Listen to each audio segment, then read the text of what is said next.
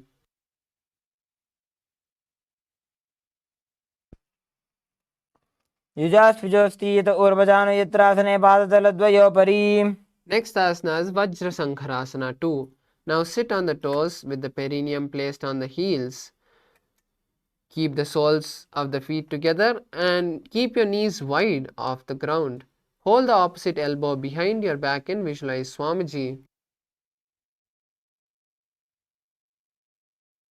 प्रथम पणापाणी होए जैसे दोबू एड़ी गुदानी वैसे. Next asana is Anilasana. Now squat on the feet with your feet apart.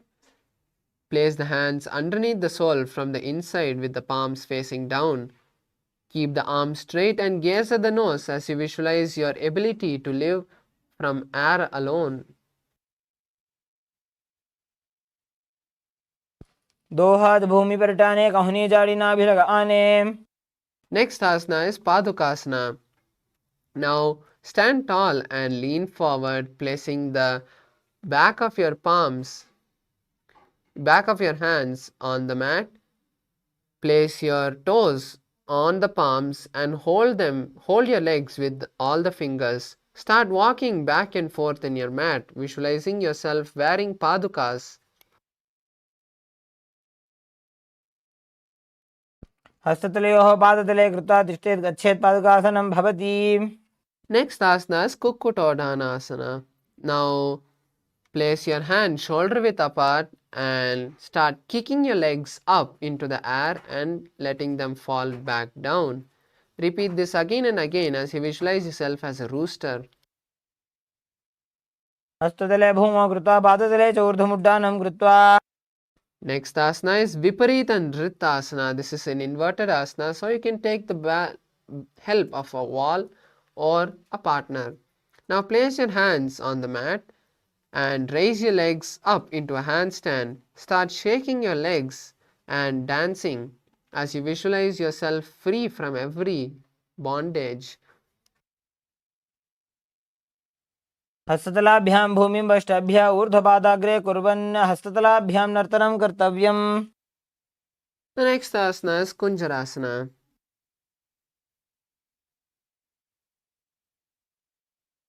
Now separate the feet and place one palm on the ground on the mat and place the other palm on the head. Bring stability to this posture as you visualize Swamiji in your inner space. अथ वक्षे महादेव कुञ्जरासनमुत्तमम्.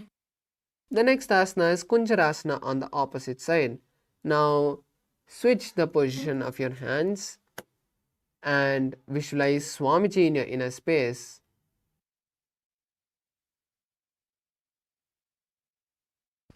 अथ वक्षे Mahadev कुञ्जरासनमुत्तमम्.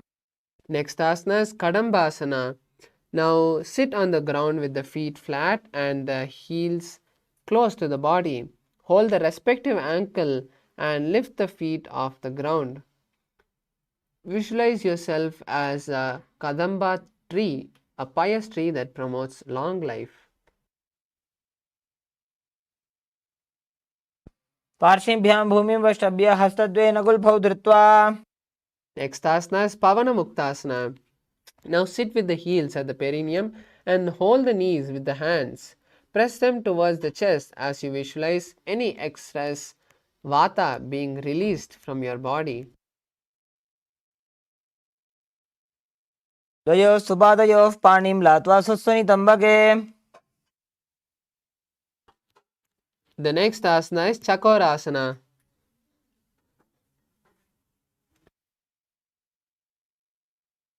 Now sit and stretch both the legs forward. Lift one leg and place it behind the head. Place both the hands by your side and lift the body off the ground. Keep the opposite leg with the knee straight and visualize yourself as a powerful source of energy as you gaze at the third eye. पूर्वदानं चतुष्पादपीठं वज्रासनं तथा. Next asana is Dhanurasana 2. Now sit on the ground and hold the left toe with the left hand and pull the foot to the ear. Extend the right leg out, keeping the right leg straight. Hold the big toe with the index and middle finger and visualize yourself as a bow. पादाङ्गुष्ठौ तु पाणिभ्यां गृहीत्वा श्रवणावधि. Next asana is Ashtavakrasana. Now lift the left leg over top the left shoulder and bring the right foot across and hook it on top of the left foot. Lean forward and down while you extend the leg out and to the left side. As you lift the head and chest off the ground, visualize yourself as a flying crane. वासिष्ठमथकौण्डिन्यमूर्धकुक्कुटमेव च अष्टावक्रमथोत्थानं मयूरं सेतुबन्धनम्. Next asana is Pranasana. Now place the right foot on the left thigh and place the left foot flat on the ground. Have the left shoulder underneath the raised left leg and place the hand flat on the ground. Visualize you are immortal and gaze to the third eye. एतत् प्रभेदं वक्ष्यामि करोति यस्य चामरः. Next asana is Parshvamachendrasana. Now place the right foot at the root of the left thigh and place the left foot by the side of the right knee. Hold the left hand by the right and twist the body. Visualize the great sage Matsendranatha and gaze at the third eye. पार्श्वाभ्यां धृत्यते यास्तु पार्श्वमत्स्येन्द्रमुत्तमम्.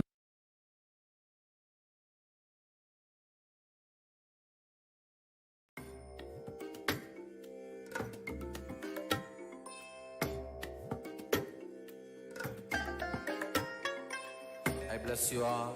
Let you all open all your three eyes and manifest the powers of Mahā Siddha. Om Nithyananda Paramashivoham. Om Nithyananda Paramashivoham. Om Nithyananda Paramashivoham. Om Nithyananda Paramashivoham. Om Nithyananda Paramashivoham.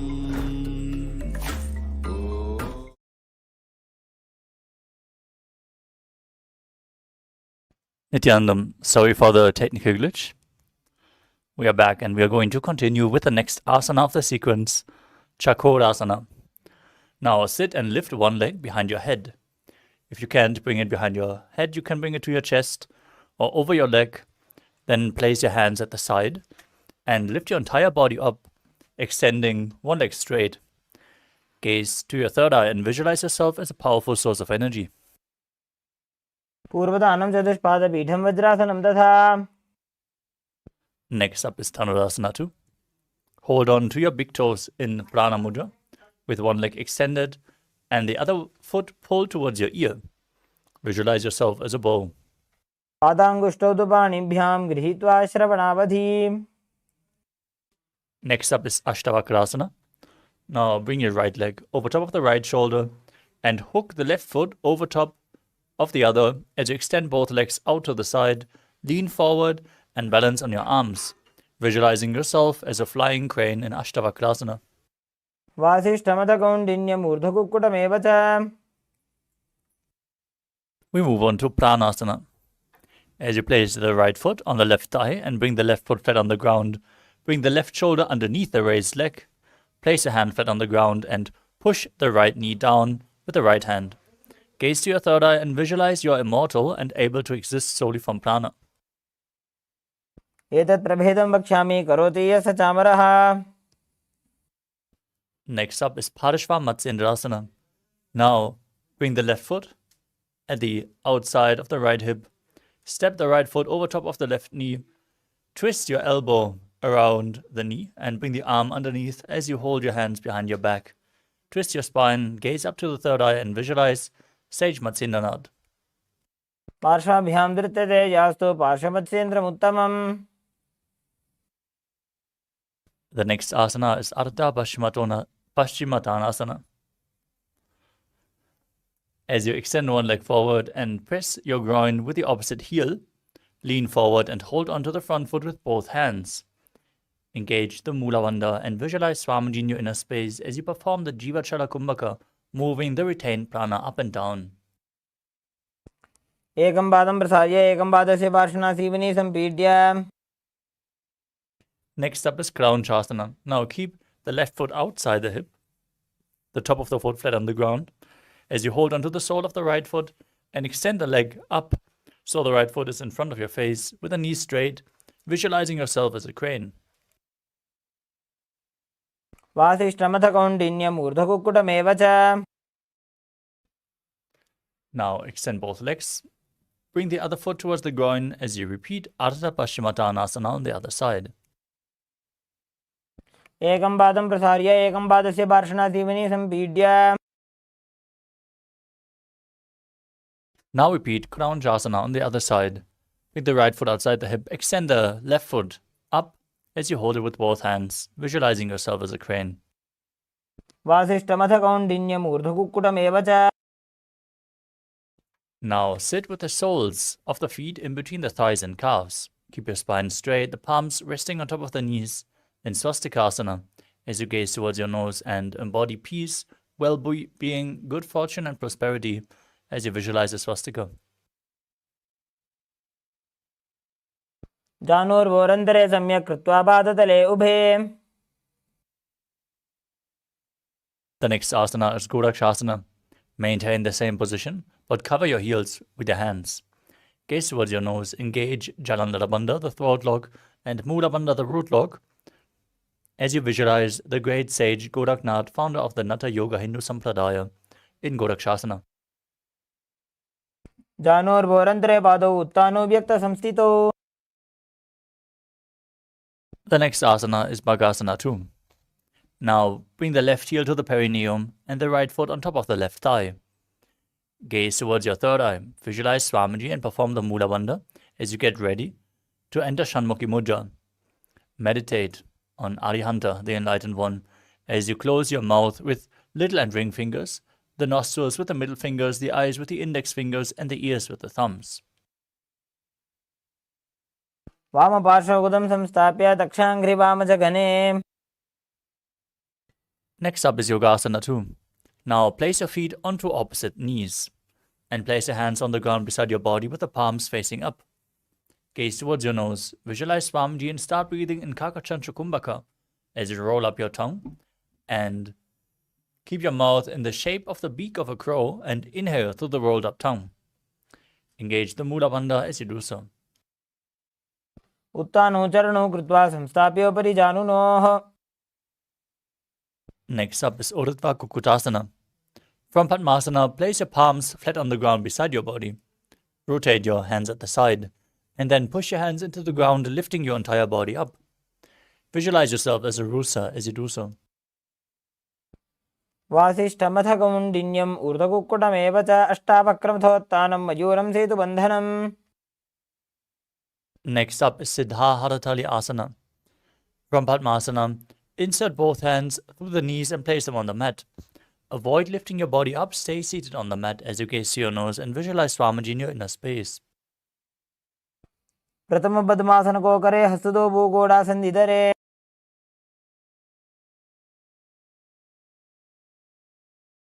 The next asana is Hamsasana. From the same position, push your hands into the mat and lift your body up. Balance on your arms as you gaze to your nose and visualize yourself as an elegant swan. कुक्कुटासने स्थित्वा स्कन्दपर्यन्तं ऊरूनि नीत्वा The next asana is Karmukasana.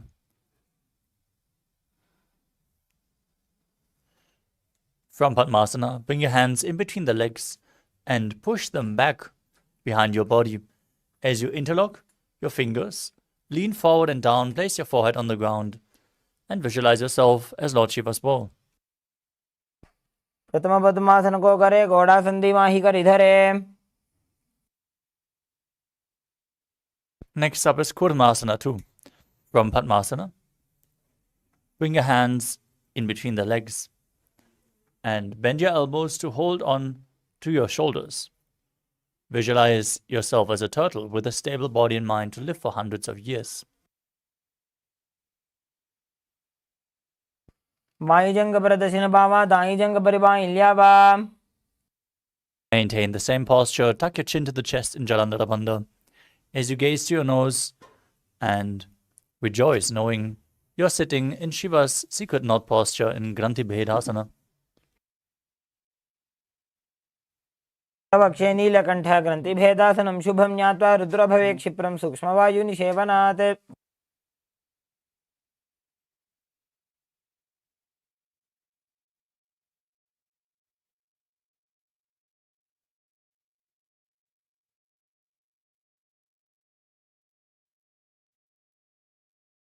The next asana is Uttana Kurmasana.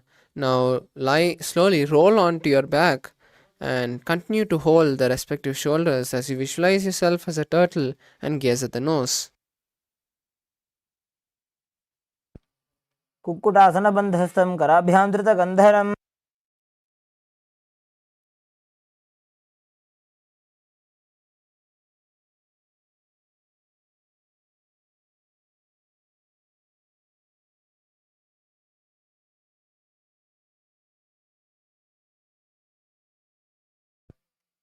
Kukkutasana स्थित्वा एकेन हस्तेन अन्यस्य मणिबन्धं धृत्वा.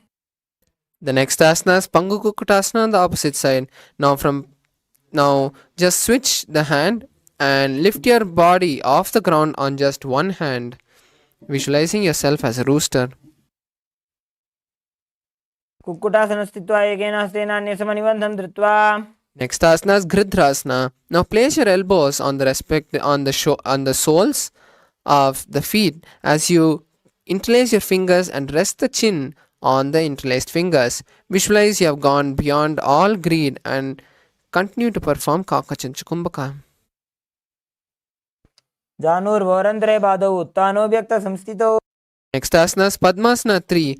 Now keep your legs in Padmasana and stack your palms and place them in front of your navel. Visualize Swamiji. उत्तानौ चरणौ विधाय विधिवत् शक्तिस्थितौ योगिरात्. The next asana is Padmasana 4. Now place your hands on the respective knees and gaze at the nose, visualizing Paramashiva. पद्मासनं कुर्यात् प्राणवायु प्रसिद्धये. Next asana is Karmakasana 2. Now from Padmasana, hook the right hand, index and middle fingers around the right toe.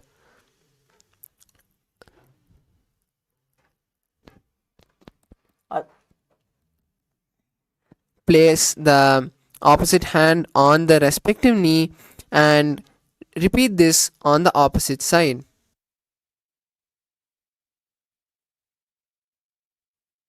अथान्यासनमावक्षे योगपूरकरक्षणात्. Next asana is Karmakasana 3. Now from Padmasana, cross your hands behind the back and hold the respective toes. Perform Mahamudra Bandha and visualize yourself as a bow.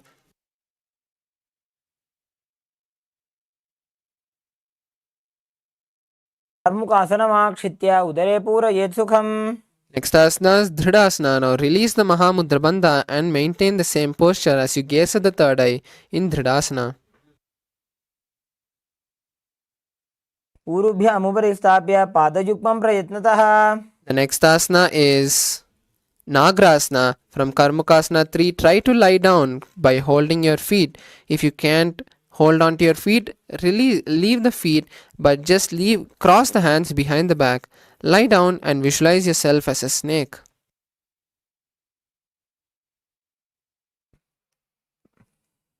प्रथम पद्मासन कोठाने दो वो हाथ पाछाने आने. Next asana is Kandukasana. Now release the Padmasana and bring your knees to the chest. Wrap your legs with your hands and squeeze your body as you visualize yourself as a ball.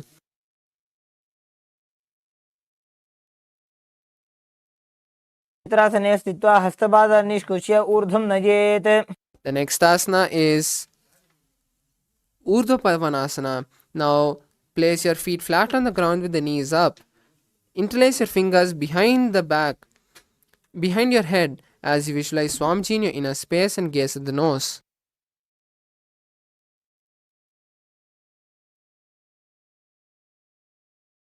प्रथमे सूधो San करावे घोड़ा उभा राशि मिलावे.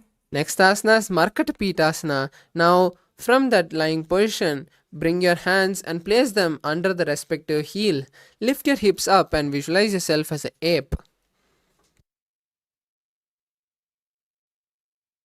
उत्तान शयनं पादतले उत्तान हस्तयोः स्थापयेत् पृष्ठभागमुत्तरमजेत्. Next asana Uttana Shikipitakasana. Now support your hips with the hands and place the elbows on the ground.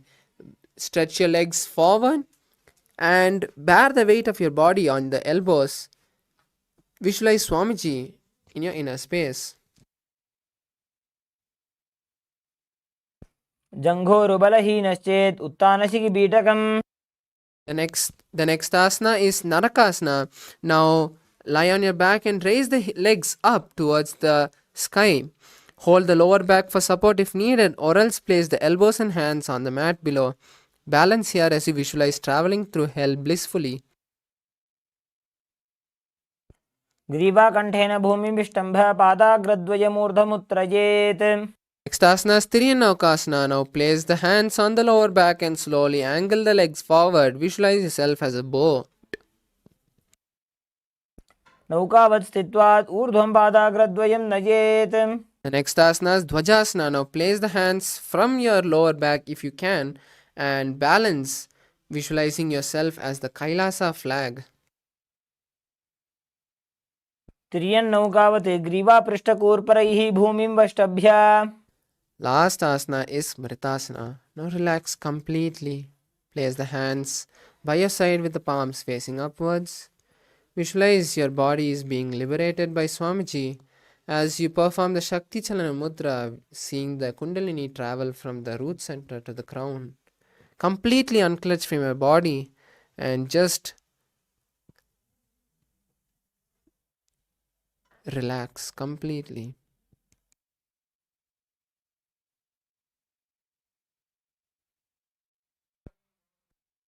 उत्तानं शववद्भूमौ शयनं तु शवासनं.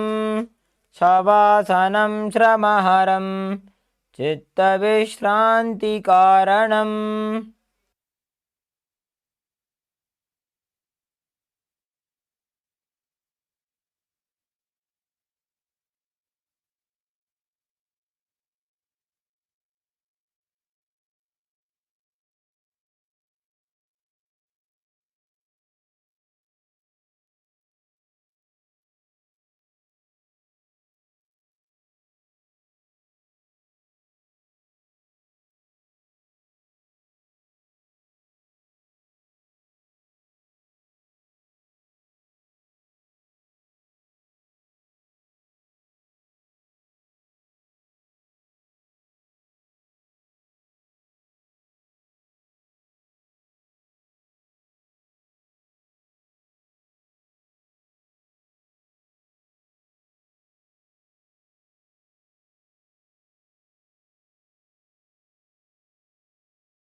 Now slowly come back to your body.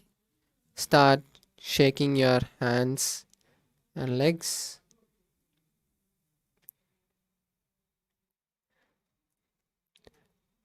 slowly lift your legs and place your knees and leg thighs to the chest. Wrap your legs and move from side to side.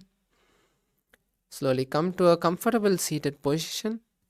We have completed the 308 asana sequence of the Dvitiya Vinyasa Krama.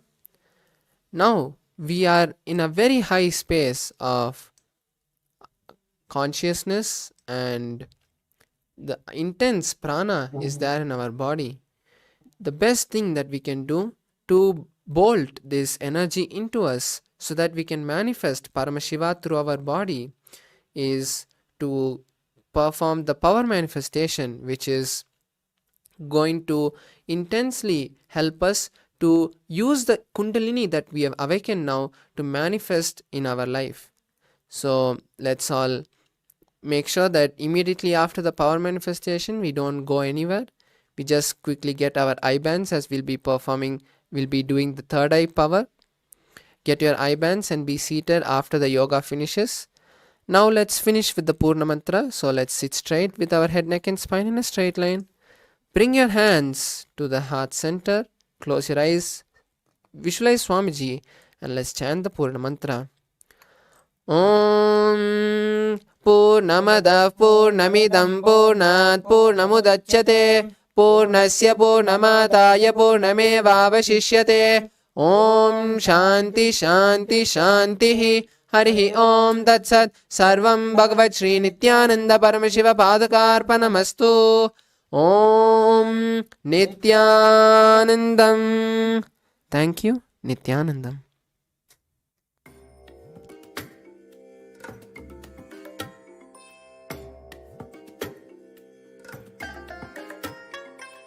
I bless you all.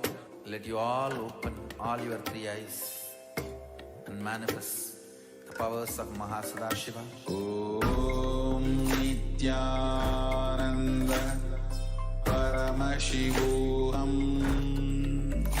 Om Nithyananda Paramashivoham.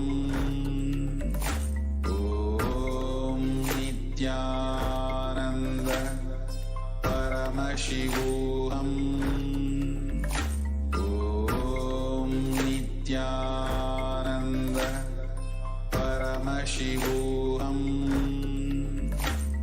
Om Nithyananda Paramashivoham. Om Nithyananda Paramashivoham. Om Nithyananda Paramashivoham. Om Nithyananda Paramashivoham. Om Nithyananda Paramashivoham. Om Nithyananda Paramashivoham. Om Nithyananda Paramashivoham.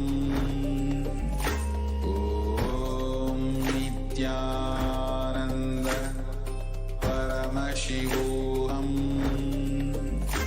Om Nithyananda Paramashivoham. Om Nithyananda Paramashivoham. Om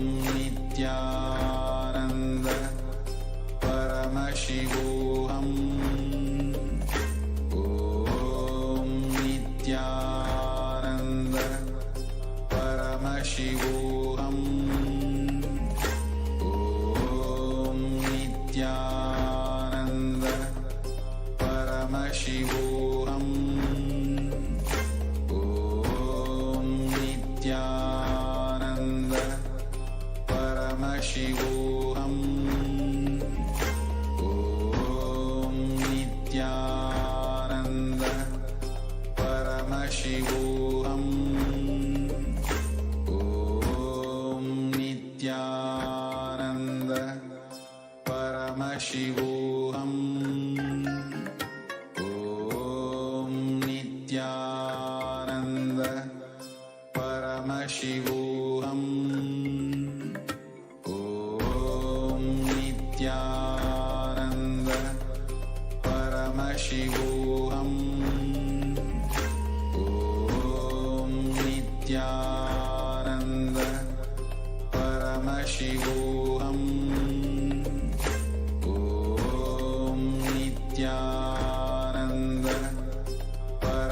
Paramashivoham. Om Nithyananda.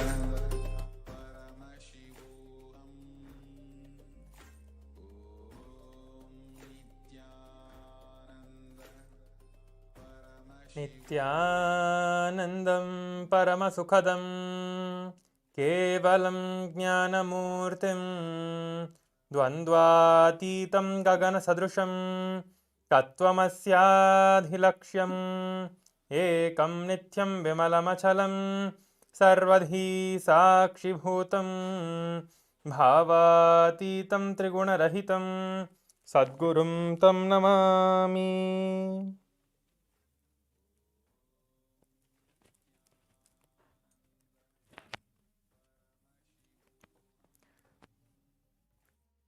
Nithyanandam.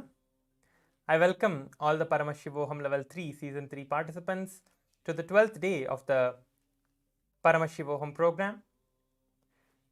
This is the Power Manifestation session. I welcome all of you to the Power Manifestation session where all of you are going to manifest the Paramashiva and manifest that space of oneness with Swamiji to, express the powers of Paramashiva. With this, let us enter into the power manifestation. I request all the participants to get the eye bands and be seated in front of the camera.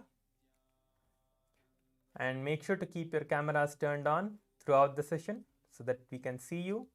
The acharyas can see you and guide you throughout the program. Make sure to keep your cameras turned on.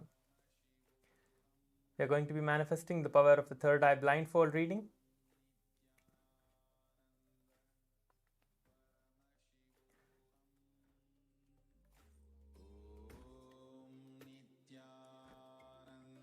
We have just completed the Prathama Vinyasakrama and the Dvitiya Vinyasakrama Yoga and established ourselves in the space of oneness to manifest the powers.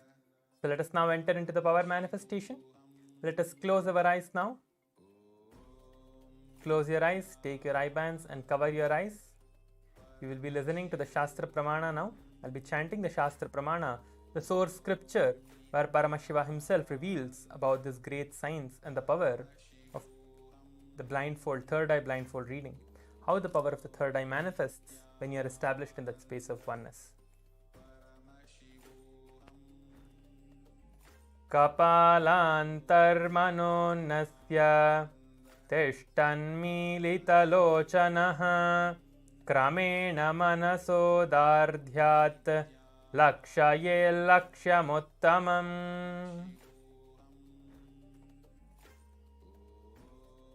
Yes, this is the amazing revelations by Paramashiva himself in the Vijnana Bhairava Tantra. Let us now enter into the power manifestation. Today we are going to be seeing alphabets for the third eye reading. We are going to be seeing random alphabets. I am going to be projecting the alphabets to you. And now you can close your eyes and get ready for the power manifestation. Please turn on your camera and make sure to sit in the camera. Nithyananda Paramashivoham. And keep your eyes closed. Om Nithyananda. Close your eyes. Do not open your eyes now. We are going to be projecting the image. Om Nithyananda Paramashivoham. Om Nithyananda Paramashivoham. Om Nithyananda Paramashivoham. Om Nithyananda Paramashivoham. Om Nithyananda Paramashivoham. Om Nithyananda Paramashivoham. Om Nithyananda Paramashivoham. Om Nithyananda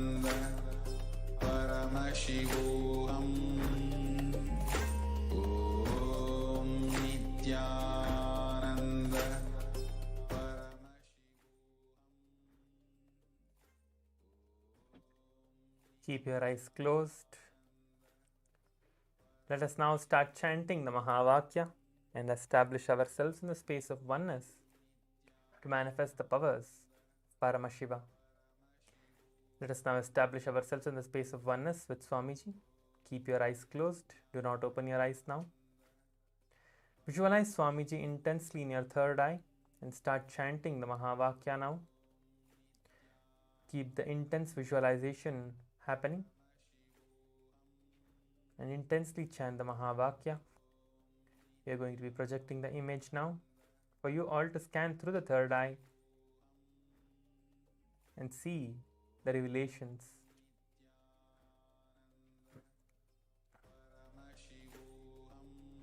Keep your eyes closed. The image is now projected.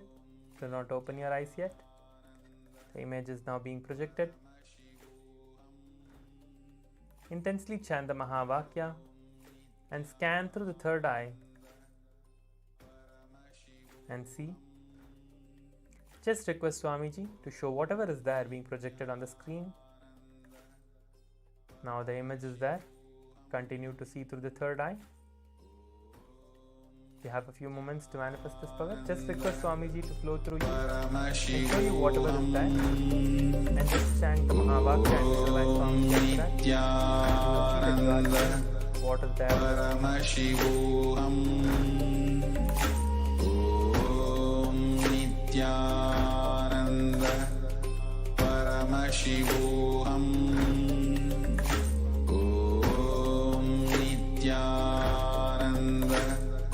Paramashivoham. Om Nithyananda. Paramashivoham. Om Nithyananda. Paramashivoham. Om Nithyananda. Paramashivoham. Om Nithyananda. Paramashivoham. Om Nithyananda. Paramashivoham. Om Nithyananda. Paramashivoham. Om Nithyananda. Paramashivoham. Om Nithyananda. Paramashivoham. Om Nithyananda. Paramashivoham. Om Nithyananda. Paramashivoham.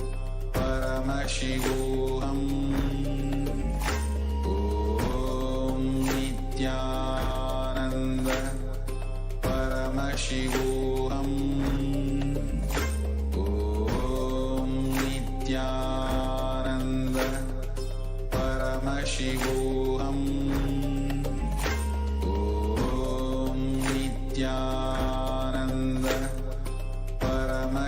Paramashivoham. Om Nithyananda. Paramashivoham. Om Nithyananda. Paramashivoham. Om Nithyananda. Paramashivoham. Om Nithyananda. Paramashivoham.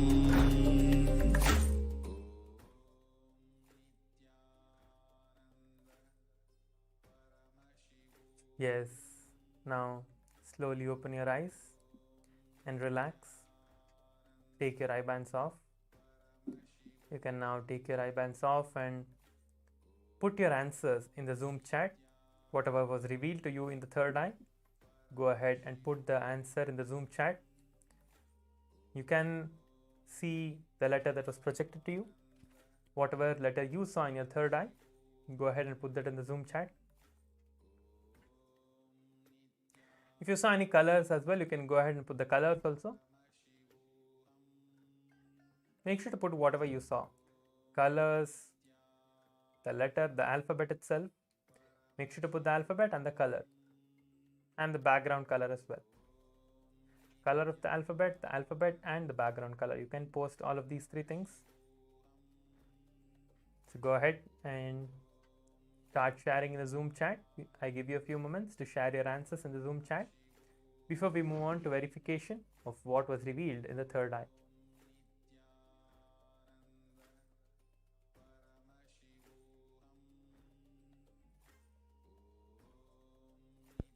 Yes. Now please make sure share your answers in the Zoom chat. Share everything that you saw in the Zoom chat. I see that a few participants are sharing. Yes.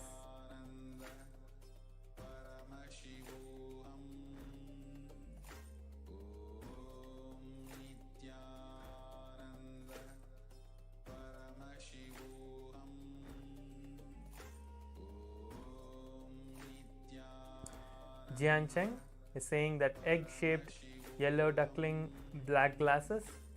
Okay. Please make sure to share everything. Jian Cheng has shared egg-shaped yellow duckling and black glasses. Okay. Now we are going to be seeing the image. I'm going to be projecting the image in the screen. It is being projected now. It is the letter D. You can see that it is projected, the letter D as in Dallas or Delhi. Yes. The image is being projected now. So you can go ahead and share. Whoever got it right, you can share that, or whatever you saw in your third eye, please make sure to share that. Whether you got the background color which is white, or the letter itself that is D, or the color of the letter which is golden or yellow. So Jian Cheng has actually got the color right, so you got yellow. That's great. Even though you saw something else as not an alphabet, but you saw the letter, that is actually really good. You are seeing the color, that is actually amazing. Just you need to start manifesting the powers a few more times. You'll start seeing what it is as well. Not just the color, you're getting the color right, but you're seeing some other image, but it's okay. You are manifesting the power. Continue to manifest it. You will start seeing that you're able to manifest it, and you are manifesting the power completely, and you're able to see through the third eye. So make sure to do this power many times. We'll be moving on to the next round now. So please again close your eyes and start chanting the Mahavakya.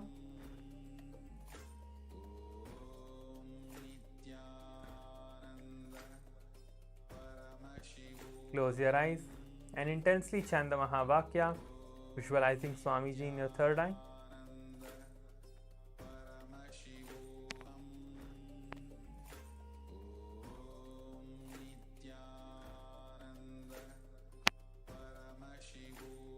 Intensely chant the Mahavakya. Just visualize Swamiji and request Swamiji now. We are going to be projecting the image. Just request Swamiji. Swamiji, please show me whatever is being projected on the screen. Just flow through me and show me whatever is there on the screen. Just ask this question once. Just drop this question at Swamiji's feet. And just establish yourself in that space of oneness. Close your eyes and start chanting the Mahavakya, having that intense visualization of Swamiji in your third eye.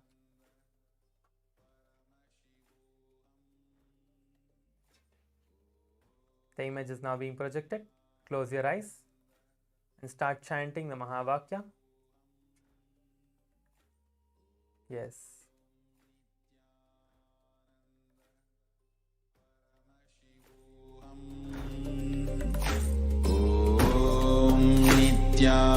Nithyananda Paramashivoham. Om Nithyananda Paramashivoham. Om Nithyananda Paramashivoham. Om Nithyananda Paramashivoham. Om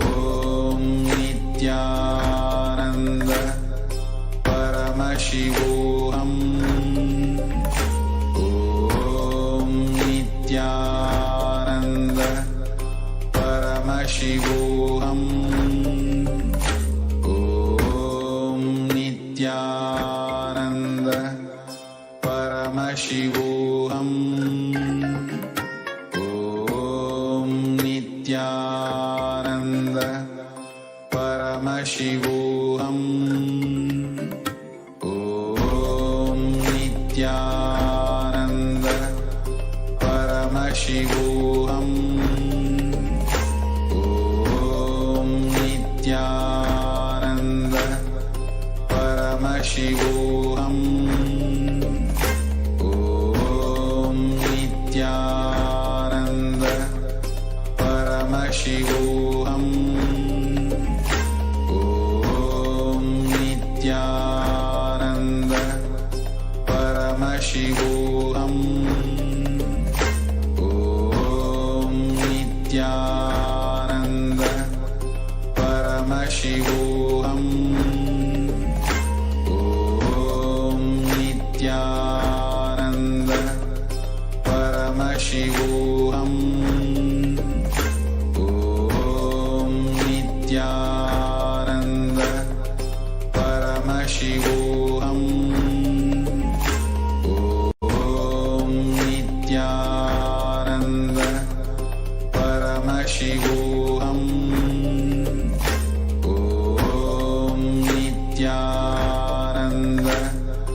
Paramashivoham.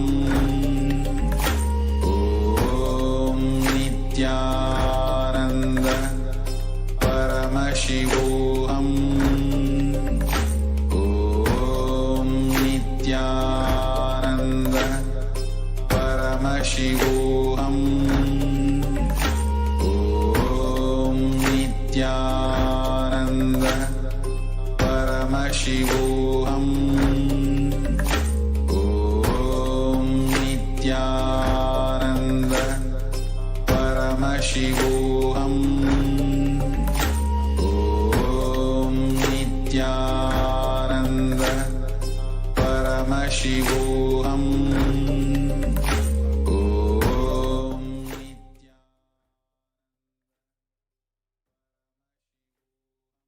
Yes. Now slowly relax.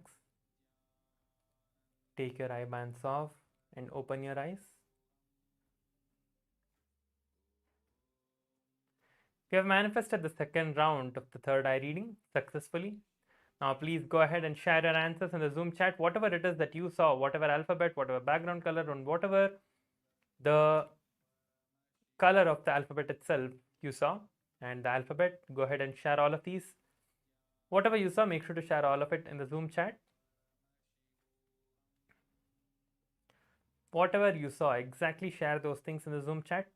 Do not feel, okay, I am not able to manifest, or maybe this might not be it, or you have been trying for so many days but you still don't get it, and you see some images but you don't know if it is right or wrong. Do not judge yourself with anything. Just go ahead and put it. Just go ahead and share everything that you saw without any self-doubt. Even though you have self-doubt, go ahead and share it. Because only when you share it, you will know that you are actually seeing it. So you will be like, okay, oh, I saw this, but I couldn't share. So do not have that feeling inside you. So just make sure to share it. If it's not correct, you are going to again manifest it.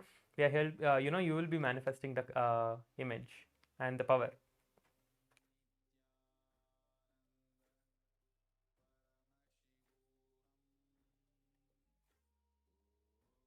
Jan Chang is saying green plants, binoculars, and water. Okay.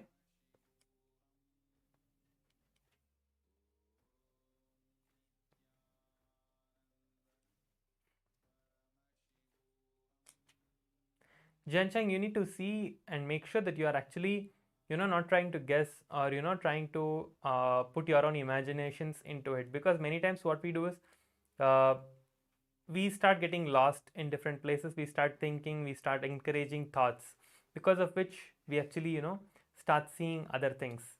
So you need to just make sure that you are establishing yourself in that space of oneness again by visualizing Swamiji only. So do not encourage any other visualization that's going on. Just keep Swamiji as the visualization. You will actually start seeing whatever is there. Okay, so do not worry about it. So the next image is being projected to you all. you can see that it is the letter B.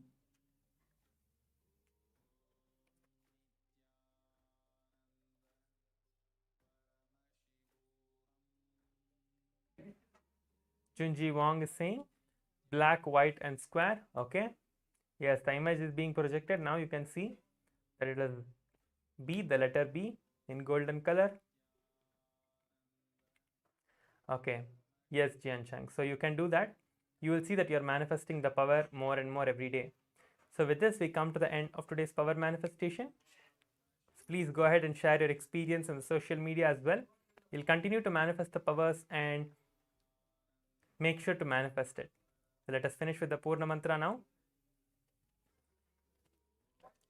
Om Purnamada Purnamidam Purnat Purnamudachyate Purnasya Purnamadhaya Purnameva Vashishyate. Om Shanti Shanti Shanti Hari Om Tat Sat Sarvam Bhagavat Shri Nithyananda Paramashiva Padukarpanamastu. Om Nithyanandam.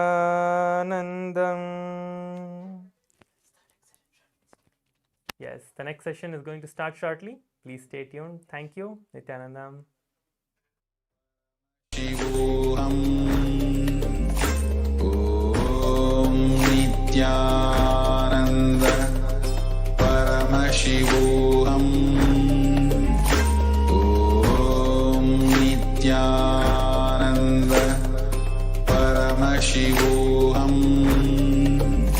Om Nithyananda Paramashivoham Om Nithyananda Paramashivoham Om Nithyananda Paramashivoham Om Nithyananda Paramashivoham Om Nithyananda Paramashivoham Om Nithyananda Paramashivoham Om Nithyananda Paramashivoham Om Nithyananda Paramashivoham Om Nithyananda Paramashivoham Om Nithyananda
fresh up and excited.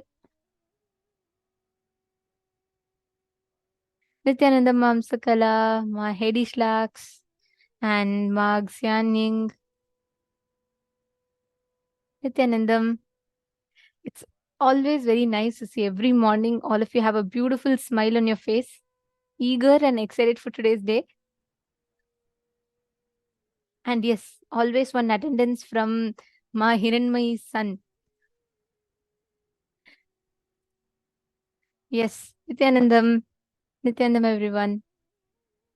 Actually, today is going to be something very nice. See, all these days, I would say we've learned like the unit aspects of things. Like we learned about how to understand who we are and what we are, and then understanding about the universe, about the cosmos. Today, we're going to be understanding how to take ourselves to the next level in life. So we're going to be understanding about how we exist in different states of consciousness and how you can raise yourself to the highest state of consciousness, your conscious existence. So are we all ready for today? How many of you are ready and excited and looking forward for today? Yes, thank you, Ma Pramila. Yes, Ma Maheshwari Kumar Vinayagam. Thank you.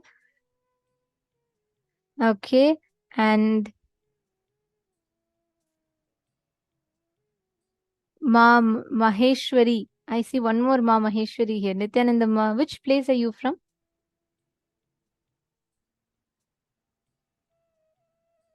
Is it? I think it's late night. Are you from India, Ma? Ma Maheshwari. I'm not saying Ma. It's not Ma Maheshwari Kumara Vinayagam. There's one more Ma Maheshwari here. So I was just speaking to her. Ma Maheshwari Karupaya. Nityanandam. Okay. And all of you that are here with us today, we're going to be understanding about how to raise our frequency to the highest level of existence, how we can raise our frequency and how we can experience the reality that we want by raising through the cosmic frequency, right? And we're going to be learning the different sciences behind it. We're going to be understanding how exactly it works, how you can raise your frequency, and what is the science of unclutching, and what are the different techniques that you can use to raise your frequency. Let's all get started with our very first session. The first session we are going to be learning is about Nirvikalpa Samadhi. What is Nirvikalpa Samadhi? Understand all those, whoever here feels like I really want to have the experience of the ultimate. I really want to experience enlightenment. I really want to have the best spiritual experience. Today is the day for you. You can invite all your friends who are seekers, who you feel like, yes, they are also like me. I think they would also enjoy this. Definitely invite them. And same way, anyone that is going through any struggles and are faced with like a lot of stress in their lives, understand stress reduces your lifespan. Tension, hypertension reduces your lifespan. But today, by learning about Nirvikalpa Samadhi, unclutching, all these techniques, you can at any moment just come out of that. You'll be able to come out of those struggles, the tension, all that you're facing. So let's get started. The first session we are going to be starting with is, what is Nirvikalpa Samadhi?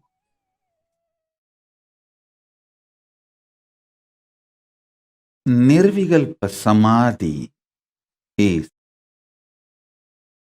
silence, soaked in silence, soaked inside the silence.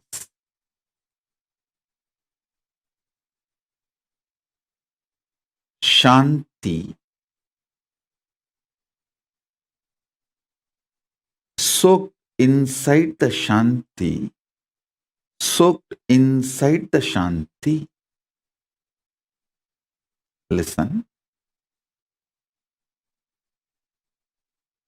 I'll repeat. Nirvikalpa Samadhi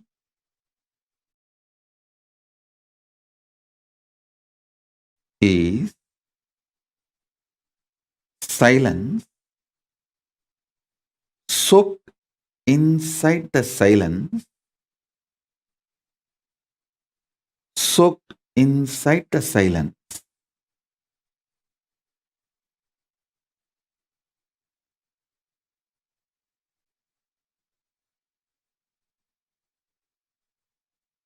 Contemplate on it.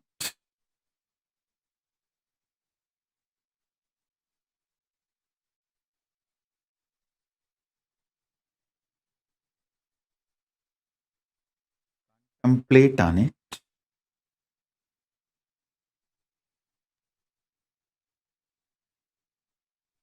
I'll initiate all of you into Nirvikalpa Samadhi as a living experience today.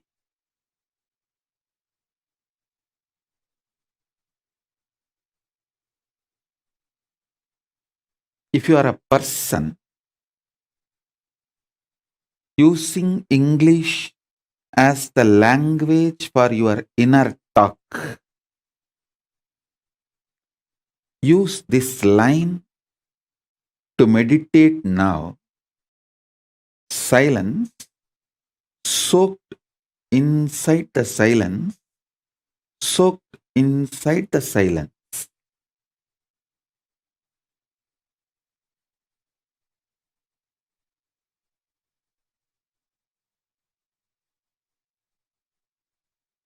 Understand? I'm going to fill you with intense, ferocious, powerful, living silence, not dead silence. Living silence. The silence I'm going to inject into your being will touch your Swadhisthana chakra, means it will just terrorize the patterns and fears in you. The fears and patterns will melt down like how the metals melt in the extreme heat.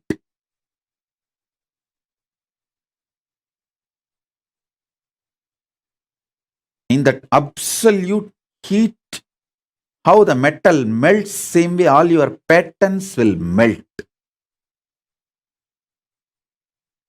So it is not dead silence. So listen carefully. It is not dead silence. It's a living silence. I'll initiate you into this living silence. So you are liberated from the patterns. I tell you,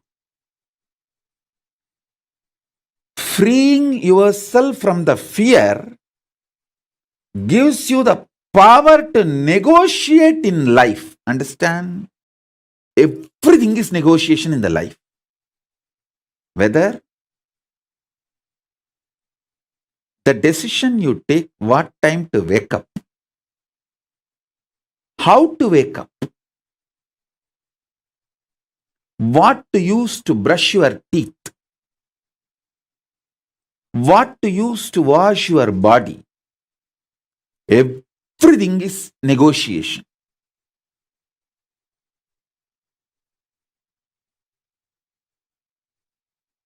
Whether you talk to yourself and convince yourself for some activity, or convince your spouse for something, convince your team,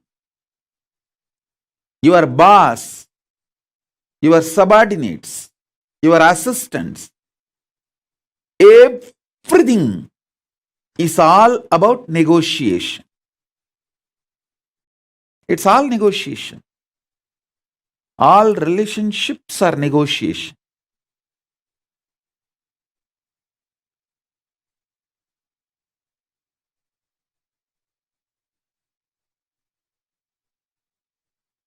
When your fear patterns melts away, you will be so clear about the negotiation with life. You will create such blissful, happy, powerful ambience around you. And you will know very clearly with whom you should negotiate, what, how. You will be the boss of your life if you master your fears and ability to negotiate. That's all. That's all is life. So with this infusing Nirvikalpa Samadhi in you, melting down your fears, I will empower you with the negotiation power. Negotiation skills.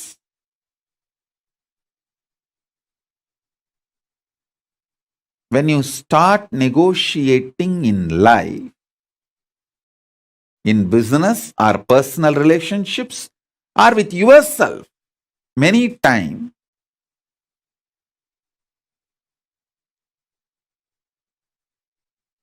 even what time to sleep, what time to wake up, if you learn how to negotiate with yourself, you will be successful in all the lifestyle I am teaching.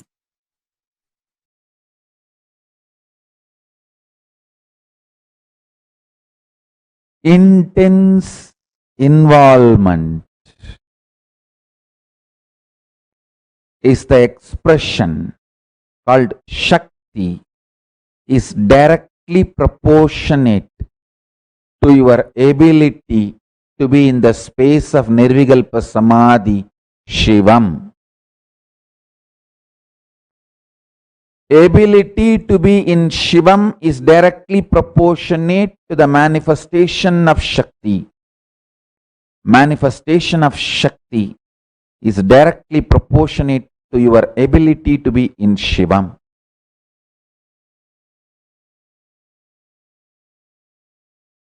Put more energy, more attention, more awareness, more life into your ability to be in Nirvikalpa Samadhi, to build your capacity to be in Nirvikalpa Samadhi, Shivam.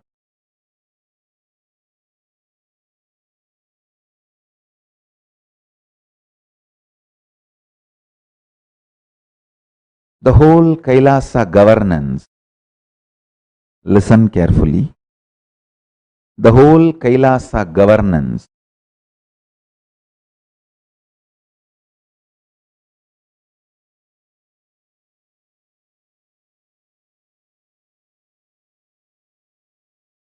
described elaborately in Agamas, Mrigendra Agamas, Vidyapadam, Raurava Agama. In multiple Agamas, Paramashiva elaborately describes the whole thing is founded on this principle. Your ability to be in Shivam is directly proportionate to your ability to manifest as Shakti. Your ability to manifest as Shakti is your ability to be in Shivam.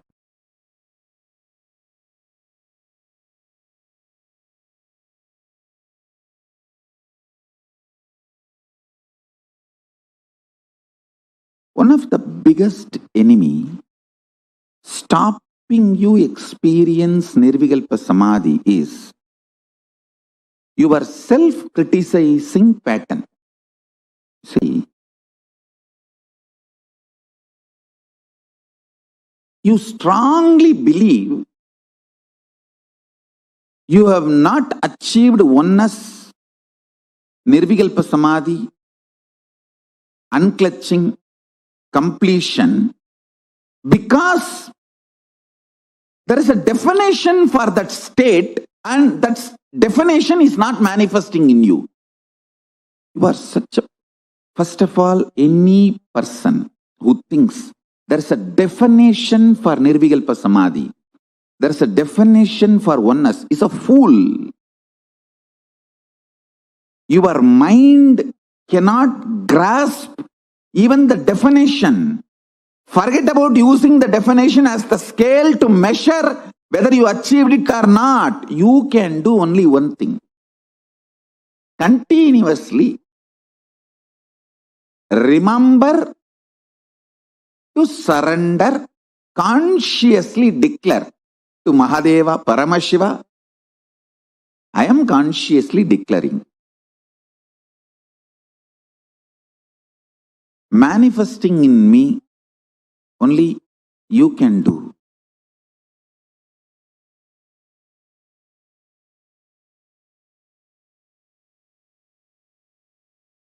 Ramana Maharshi beautifully sings in Aksharamanamala. Aru kavenai andanai agattidil agilam vazhittidum Arunachala.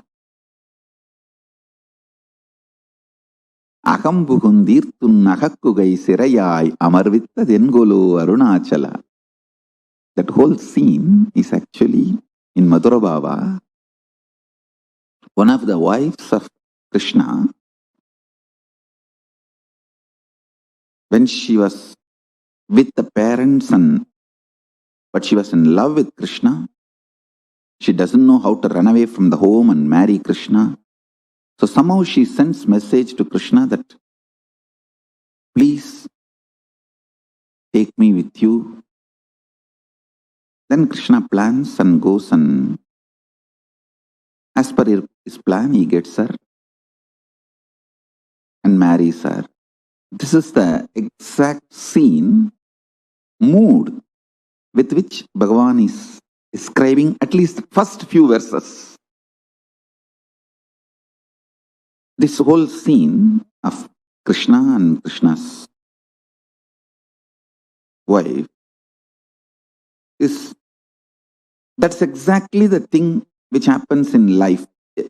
The Krishna's wife is an individual soul, all of us. Krishna is Paramashiva. We can only declare to Paramashiva, Prabhu, I am here, I want you to be with me and I want to experience oneness with you. How he will manifest in us, only he knows. If you have a scale, how he should manifest in you, and using that scale, if you beat yourself with the self-doubt, self-hatred, self-denial, you put yourself more and more in suicidal arrogance. I tell you, suicidal arrogance is worse than depression. I am not supporting depression. I am only saying it's worse than depression.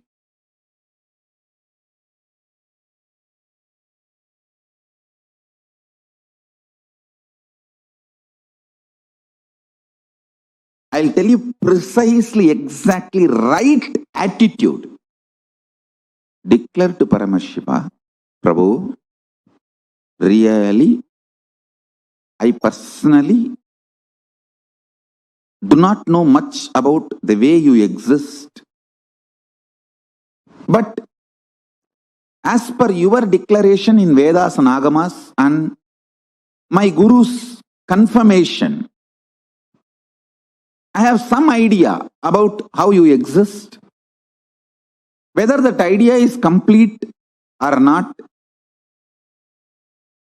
I do not know. But what I know as me, I surrender unto you. I offer me to you. Please You take away me in you. You radiate. Let you alone exist. Let me experience absolute oneness. Nirvikalpa Samadhi, unclutching, complete completion, or whatever the highest state. I may not know the name or words to describe. Let me experience that. Declare it consciously. Remember one thing. Even if you are consciously enjoying somebody swimming, his brain activity, his neuron activity is mirrored in you. Even ordinary swimming, his neuron activities are mirrored in your brain. Can't you understand the great cosmic experience, existence, Paramashiva, when you surrender to him? Will his neuron activity not mirror in you? Don't you understand? When you pray, when you decide to have feeling connection, when you declare to have oneness with Paramashiva, be assured simply his neuron activities mirror in your brain. How it should, you don't put a condition. Once you surrender and declare, whatever is happening, decide to know very clearly that is he manifesting. If you are even feeling irritated, what can be done? That is the way he is manifesting. Whatever he is manifesting. Go with that peacefulness, Shanta Swarupa. Then he sinks deeper and deeper into your being. Your being sinks deeper and deeper into his existence.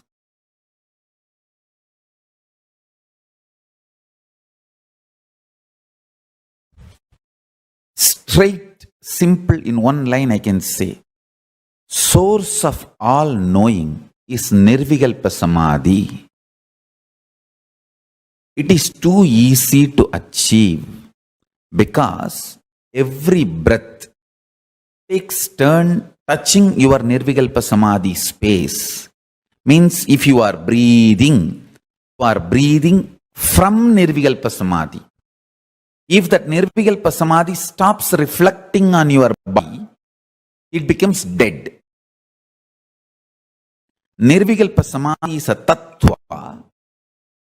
Only if that is reflecting. For example, if a sun is reflecting on the mirror, only that mirror is lit, alive. If the sun is not reflecting on the mirror due to some reason, the mirror will not be alive, lit.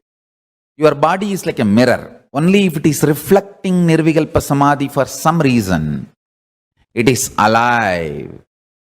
The moment the Nirvikalpa Samadhi stops reflecting, it is dead. So please understand. My mission is to teach the whole world the principal source of knowledge, principles of all the principal knowledge. Understand?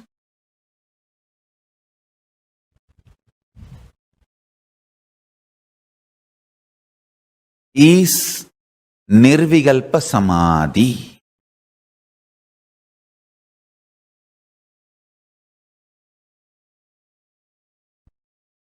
Exist and operate from Paramashanta Swarupa, Nirvikalpa Samadhi. So you will understand, even though operating in the binary logic, binary world,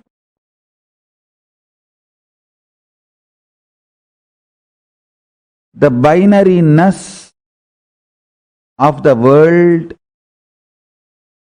is not ultimate truth. Ultimate truth is more than the binariness of the world. Understand? Good and bad, right and wrong, 0, 1. This binariness is easy for operation, does not mean it is ultimate truth.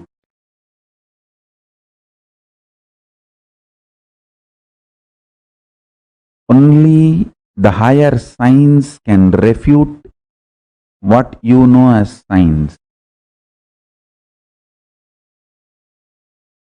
If you operate from the Paramashanta Swarupa, Nirvikalpa Samadhi, you will understand the higher science. So you will know where the regular science which you know as science should be adopted, applied, and where it is inadequate. Listen to these three truths today Paramashiva is revealing. First, more and more operating from Nirvikalpa Samadhi will make you realize binary system with which this whole world is operating. Whatever you call as science, logic, rational, good, bad, right, wrong, everything, almost everything you know below the sun and above the sun is binary. Whatever human mind can conceive, consume, conceptualize, cognize, everything is binary. Good, bad, right, wrong, 0, 1, there or not, it's all binary. Even your third possibility is mixture of this binary. Existence of binary and denial of binary and mixture of binary only forms even your third, fourth, fifth component and cognition. To understand, operating from Nirvikalpa Samadhi will make you understand binary is easy way for coexistence but not ultimate truth. You should know how to coexist beautifully, easily, sweetly, happily, and you should know the ultimate truth. That is the uniqueness of your existence. People who learn only how to coexist happily may have power over the human society. Power over the human society is not always the truth of the existence.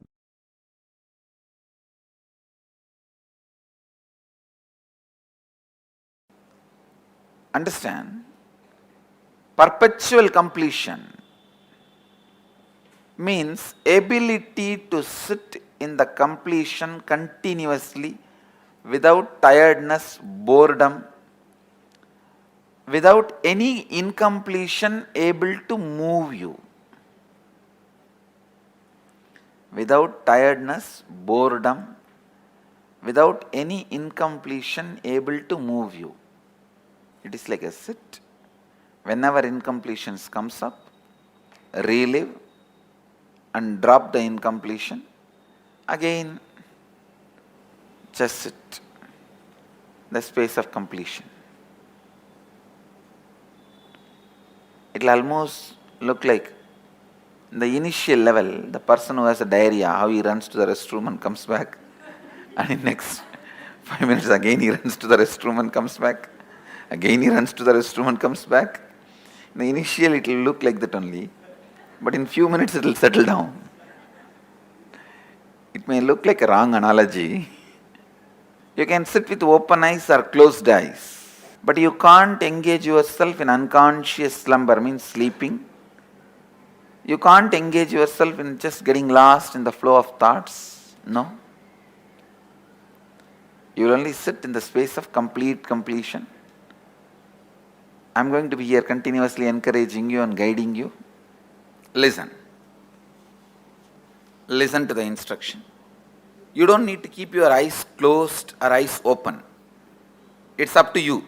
You want to keep your eyes open, keep it open. If you want to keep your eyes closed, keep it closed. It's up to you. But no thought current inside.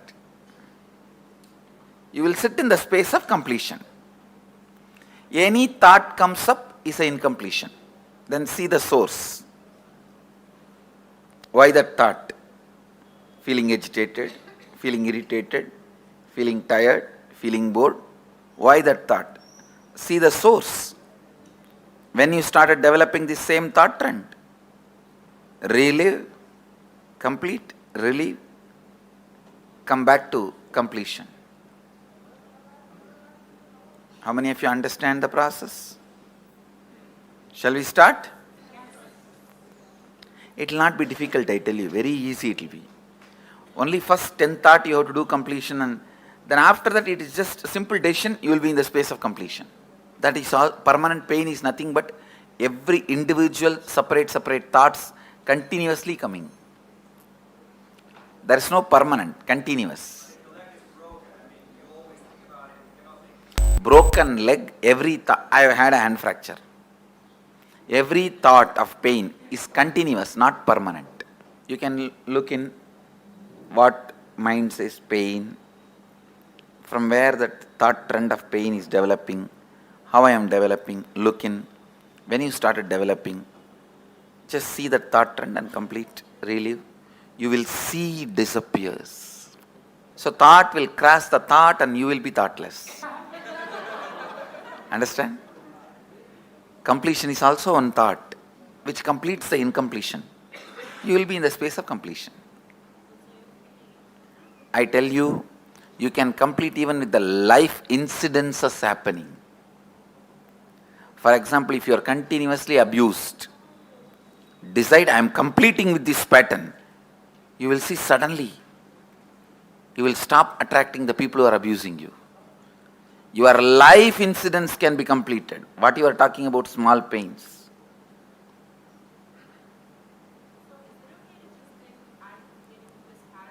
Yes. I think going through a little bit inside and reliving will help you. No, that hatred to go in is one more pattern.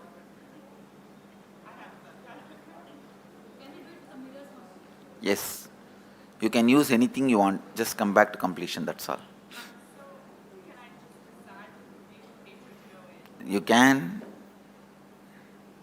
Everything in this session I am trying to teach you is completion is your simple decision.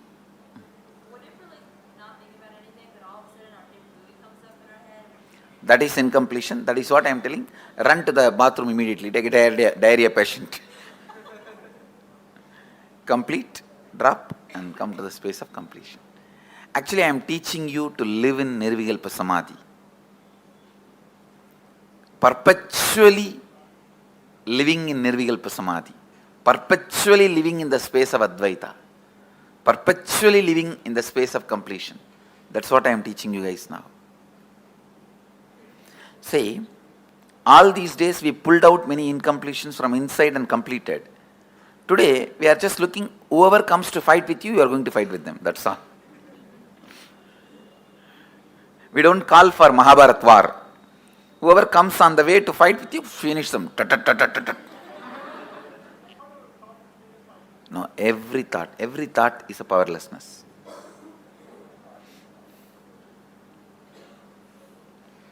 Shall we start? Yes. You don't need to close your eyes or tie the ribbon. Just sit. If you want to close your eyes, you can close. If you want, you can pick up your mirror. Let's start.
Nithyananda.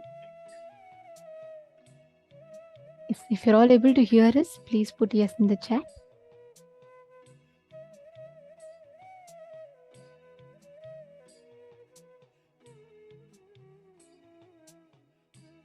See, please understand, Nirvikalpa Samadhi is a Tattva.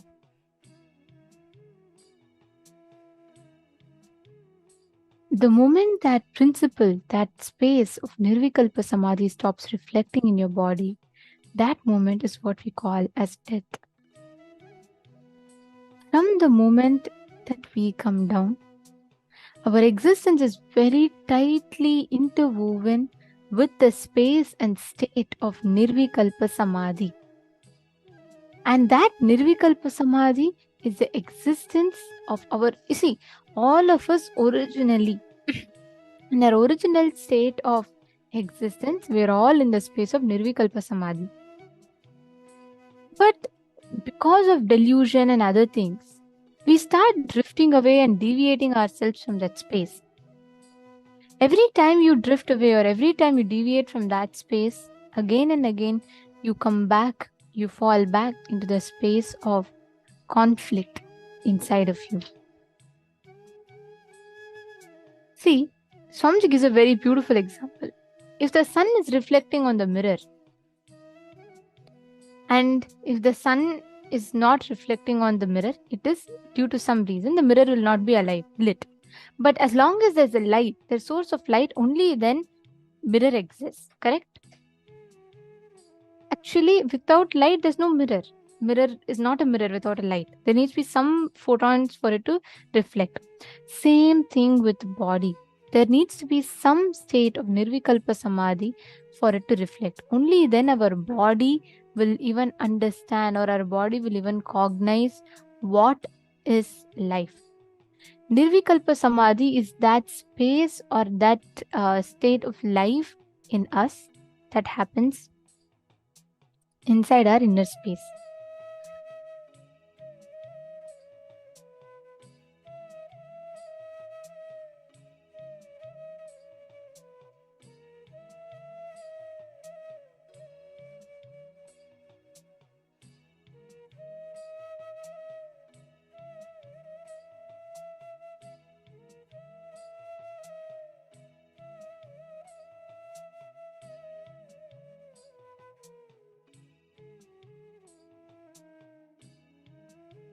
Nirvikalpa Samadhi is intense silence in your inner space. When you are in that space of silence, like complete silence in your inner space, you manifest the space of Nirvikalpa Samadhi in you. So please understand, the moment you experience, the moment you lift yourself to the space of the highest space of oneness, whatever you call it, right? That very moment, you experience that Nirvikalpa Samadhi in you. And Nirvikalpa Samadhi, Swamiji beautifully describes it as silence soaked inside the silence. Means your whole being, your whole identity dissolving into the cosmic existence. And one of the biggest enemies that stops you from Nirvikalpa Samadhi is your self-criticizing pattern. The moment you drop that self-criticizing pattern inside of you, you will experience that shift in you.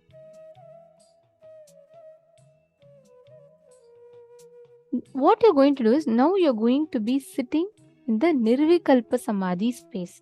Okay, listen very carefully. I request every one of you to do this sincerely, because the moment you tune into Nirvikalpa Samadhi, you awaken your own possibility to experience the highest dimensions of you. So I request every one of you sitting here, sincerely, please sit for the next 5 to 10 minutes. Just observe your thought currents. Do not create a thought, do not sustain a thought, do not entertain a thought. Just sit from the space of complete completion, the space of oneness.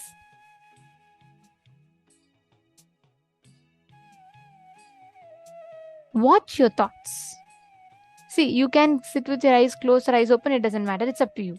But sit in a comfortable position, keep your back straight, and just if you prefer, you can keep your eyes open. If you prefer, you can keep your eyes closed. However, it is fine. But the key here is experiencing the space, the state of Nirvikalpa Samadhi, which means you're going to be experiencing what exactly it means to manifest that highest existence in your inner space. Come to that space. Just watch your thoughts. All the thoughts that's happening inside of you, just watch your thoughts. Observe them. All of you sit now. I request each of you to sincerely do this.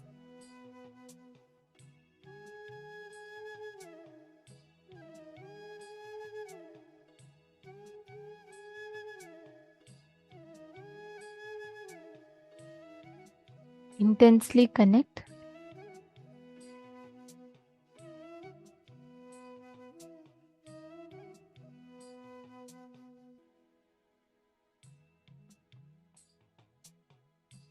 Any thoughts happening in your inner space, just observe.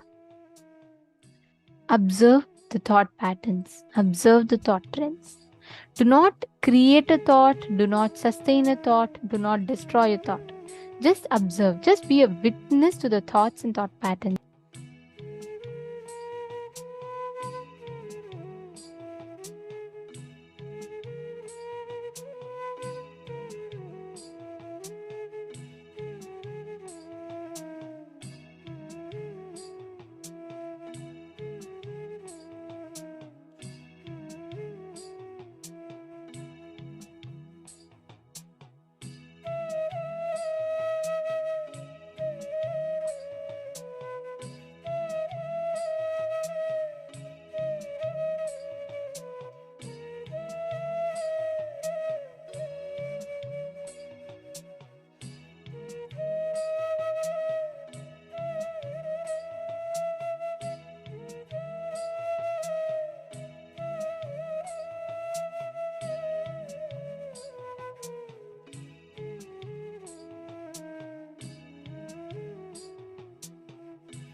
to unclutch completely.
Now, we'll be entering into the power manifestation session in that same space of complete unclutching.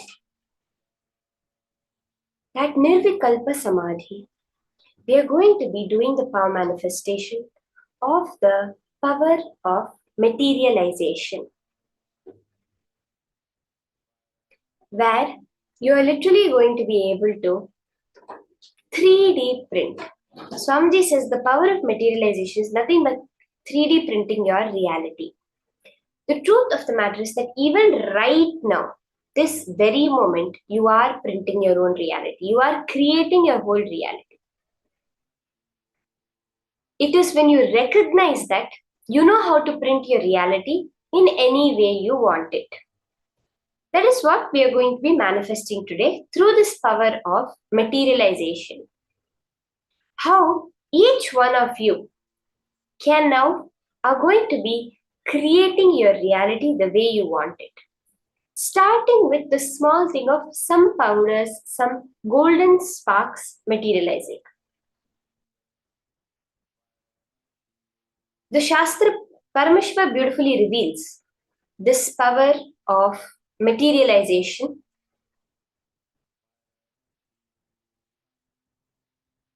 And he tells that this power is just happens from the antahkaranas, just by the will. What is classified as the buddhi, the manas, the chitta, all these internal will. That is what creates the whole power to manifest. Now, just now we were all sitting, we spent a few minutes doing the unclutching, right? What exactly is unclutching? That unclutching is expanding the gap between our thoughts.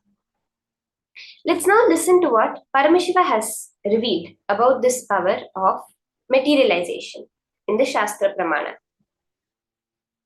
The Shastra Pramana is from the Paushkara Agama, Vidyapada, chapter 6, verse 101. Praptyadayo gunah pancha yoginah karanatmajaha manasa abhishta samsiddhih praptirnama gunalayah. Bhagavan Paramashiva says, the 5 powers beginning with Prapti arise for the yogis through the internal organs such as the mind and others. The power of attaining whatever is desired by the mind, the manasa, is called Prapti. It is declared to be the abode of all desirable powers, Gunalaya, an abode which brings about all the desired qualities. For the Apta Pramana of this power, we see the very beautiful instance which happened in the life of various rishis, and we see from the life of many people, we have seen this whole manifestation, how anything can be manifested. One such is from the life of Neem Karoli Baba. He was a very great master that resided in India, and he is known to be the cause, the manifestation of what we see today as Facebook, as Meta, and as Apple. So what happens, Mark Zuckerberg shares that there was a point in his life where he had nothing, he didn't know what to do.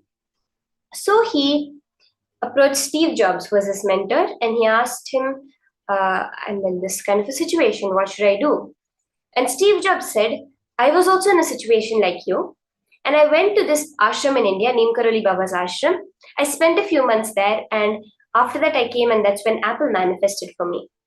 So Mark Zuckerberg did the same thing. He went to India, he stayed in Neem Karoli Baba's ashram. So actually when Steve Jobs had gone there, it was a few months after Neem Karoli Baba had passed away. A friend of his took him there, but then even the space of that ashram, Mark Zuckerberg also went, stayed there, and came back, and today we see Apple as it was, because there were so many people trying to buy Facebook at that time. And at that situation, just the space, that breathing space of Neem Karoli Baba manifested the whole thing. We also see in the autobiography of a yogi, the incidents from the guru, life of the guru of Paramahamsa Yogananda, where when he went to Himalayas to fulfill one karma of a desire that he had had in some previous life to own a golden palace, His guru, Mahavatar Babaji, so basically Paramahamsa Yogananda's guru's guru, who is the immortal Mahavatar Babaji, manifested an entire golden palace in the Himalayas for all of them to enjoy. This is very few instances which we can see the whole power of materialization happening. In Swamiji's whole life, one of the most best ways you can see this power of materialization at its ultimate level is the whole Kailasa. Everyone knows, like if you just Google it, it's literally impossible to create a nation in the 21st century. There have been so few nations that have been created and actually gained worldwide acceptance. But Swamiji already has set out to do that, and he's making it happen in front of all our eyes. He's materializing an entire country. And what does Swamiji say? Kailasa, the entire Sri Kailasa we are witnessing, is just a side effect of Swamiji's space of Samadhi. It is that space of Nirvikalpa Samadhi which manifests as everything in life. As Swamiji said, if the Nirvikalpa Samadhi is not there in you, you are considered a dead body. So now, we are all going to be manifesting this power of materialization. Starting with, in your palms, you're going to be materializing golden sparks. Okay, let's start with that. Just some golden sparkles. So I request everyone, you can first go wash your hands and wipe it nicely and make sure there's nothing. Take a photograph of your palms. One of the most powerful ways to understand this whole power of materialization, Swamiji says, every time you materialize, you are bringing antimatter into matter. Swamiji is actually saying that what is now antimatter in this world is considered like billions of dollars expensive. Swamiji says, every time you materialize, even a small spark, you have just created antimatter. It is that antimatter which becomes matter in your palm. Now, what's the thing? Why is this related to Nirvikalpa Samadhi? Antimatter is nothing but the unmanifest of Paramashiva, the avyakta form. The parallel universe dimension of you that exists as Paramashiva, which we are seeing in form as Swamiji. When you are sitting and doing the unclutching, what you're doing is nothing but expanding that gap between your thoughts. That gap, that so-called emptiness, vacuum, is where Paramashiva resides, is the quantum vacuum fluctuations, what they call it, the Planck energy, which is the most intense vibration of the cosmos, Paramashiva himself. That is the antimatter that you are accessing. When you're doing this whole unclutching, the increasing of the gap between your thoughts or catching that gap between your thoughts, you're just bringing that antimatter. You're accessing that antimatter form of you through which you can just create any matter in your universe. Are we all understanding this? Are we ready to start? So once you've washed your hands, you can settle down. Make sure there's nothing on your palms. You can check closely. You can put the torchlight also and check and take a photograph that there's nothing on your palms right now. You're going to start with manifesting golden sparkles. You can manifest anything, powders. There can be vibhuti, jnananjana, kumkum, all of these materializing. Let's start with the golden sparkles. Yes, the golden dust. So now you can sit and just go into that space of pure unclutching. You can keep your palms clasped or open, however you're comfortable. Just ensure that there's no external source for anything to fall. If you can take a videograph of your palm the whole time, that would be actually the best. But also you can just sit with take a before picture, and then you should clasp your hands would be the best.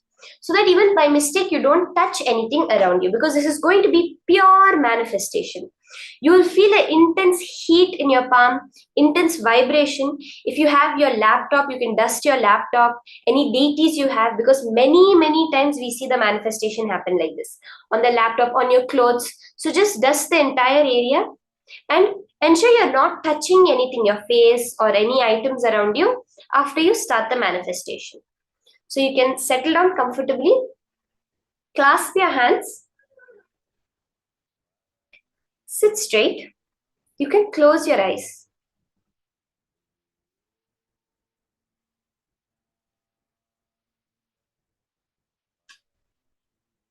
Start chanting the Mahā Vakya. Om Nithyananda Paramashivoham intensely. Be in that space of pure unclutching. Not doing any of the 5 actions: the creation, the sustenance, the destruction of any thoughts happening. Let it just flow through you in that intense feeling connection with Swamiji. Chant the Mahā Vakya intensely.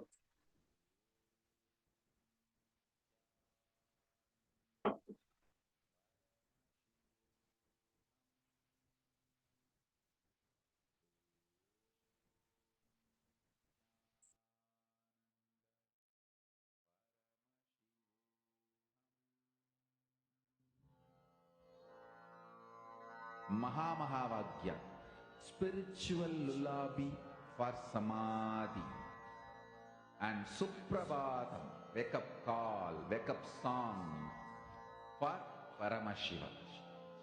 This Mahavagya is spiritual lullaby for you to fall into Samadhi. Suprabhatam, wake up song for Paramashiva to wake up in you. Just remember this one powerful cognition. This Mahavagya puts me in Samadhi. This is spiritual lullaby for Samadhi, and Suprabhatam, wake up song for Paramashiva in me. For Paramashiva to manifest. With this one spiritual powerful cognition, chant this Mahavagya.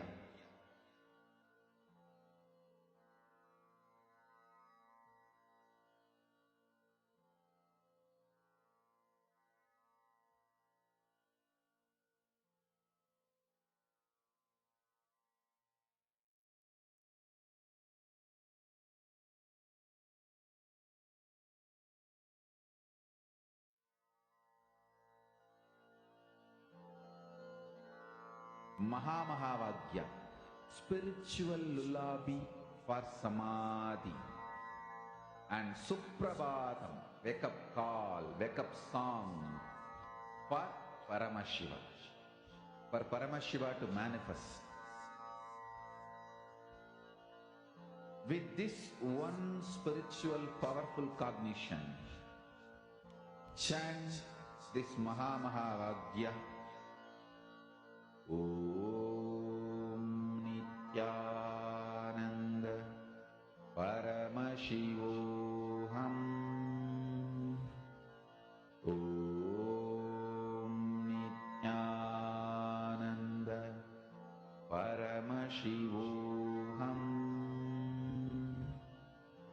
Om Nithyananda Paramashivoham.